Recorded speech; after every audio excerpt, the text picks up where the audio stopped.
ఉమ్మడి కరీంనగర్ జిల్లాలో అసెంబ్లీ ఎన్నికల నామినేషన్ల ప్రక్రియ ప్రారంభమైంది. ఎన్నికల రిటర్నింగ్ అధికారి కార్యాలయం వద్ద పోలీసులు కట్టుదిట్టమైన ఏర్పాట్లు చేశారు. అభ్యర్థులు మినహా ఎవరిని లోపలికి అనుమతించడం లేదు. ఈ రోజు నుంచి ఈ నెల 10వ తేదీ వరకు నామినేషన్ల ప్రక్రియ కొనసాగుతుంది. ఈ నామినేషన్ల ప్రక్రియపై కరీంనగర్ నుంచి మా ప్రతినిధి రామకృష్ణ మరిన్ని వివరాలు అందిస్తారు. రాష్ట్ర అసెంబ్లీ ఎన్నికల నామినేషన్ల ప్రక్రియ కరీంనగర్ జిల్లాలో ప్రారంభమైంది. కొద్దిసేపటి క్రితం కరీంనగర్ కలెక్టరేట్ వద్ద ఉన్నటువంటి రిటర్నింగ్ ఆఫీస్ వద్ద ఈ ఎన్నికల నామినేషన్ ప్రక్రియ ప్రారంభమైంది. మొత్తంగా రాష్ట్ర వ్యాప్తంగా కూడా ఈ రోజు 11 గంటలకు నోటిఫికేషన్ వెలువడిన తర్వాత నామినేషన్ల ప్రక్రియ ప్రారంభమైంది.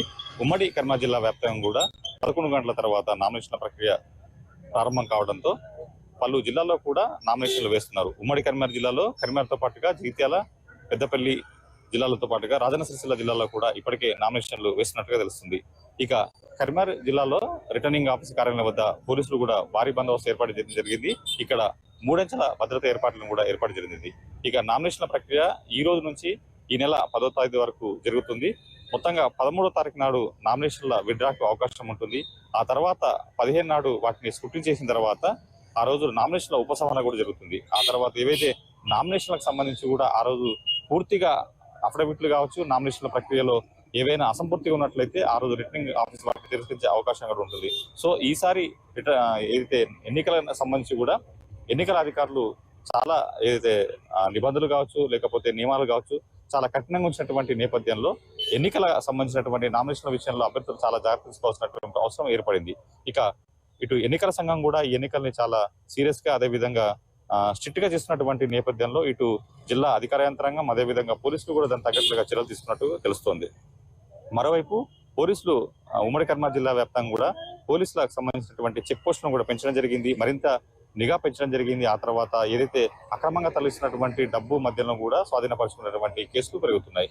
ఇక కరీంనగర్ కొత్త కమిషనర్ వచ్చినటువంటి అభిషేక్ మహంతి కూడా కొద్దిసేపటి క్రితమే ఇక్కడ ఉన్నటువంటి ఆర్ఓ కార్యాలయం సంబంధించడం జరిగింది. ఆ తర్వాత ఇక్కడ తీసుకోవాల్సిన జాగ్రత్తకు సంబంధించి కూడా పోలీసు అధికారులకు సూచన జరిగింది. ఇటు సామాన్య ప్రజలకు ఇబ్బందులు జరగకుండా ట్రాఫిక్ ను నియంత్రిస్తూనే ఇటు రిటర్నింగ్ ఆఫీస్ కార్యాలయం వద్ద కూడా అభ్యర్థులకు సంబంధించినటువంటి విషయంలో కావచ్చు, ఇటు కార్యకర్తలు, అదేవిధంగా ఇతరులు లోపలికి ప్రవేశం లేకుండా కూడా పోలీసులు కట్టుదిట్టమైనటువంటి ఏర్పాటు చేసినటువంటి పరిస్థితి ఇక్కడ కరీంనగర్ కలెక్టరేట్ వద్ద కనిపిస్తుంది. సో మొత్తంగా అయితే ఈసారి ఎన్నికల కమిషన్ కూడా ఈ ఎన్నికలను చాలా సీరియస్ గా తీసుకుంది.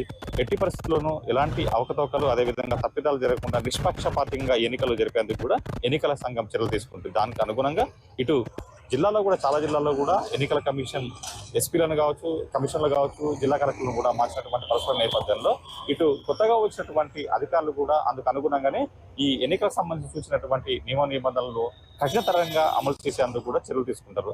సో ఈ రోజు ప్రారంభమైనటువంటి నామినేషన్ల ప్రక్రియ ఈ నెల 10వ తేదీ వరకు కొనసాగనుంది.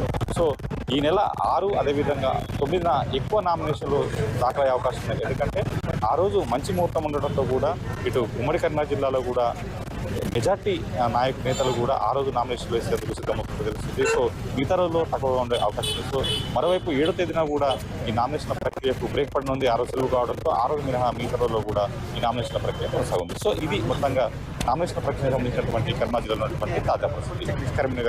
కరీంనగర్ నుంచి కెమెరామెన్ కిషోర్తో రామకృష్ణ, ఐడ్రీమ్ న్యూస్, కరీంనగర్ నుంచి.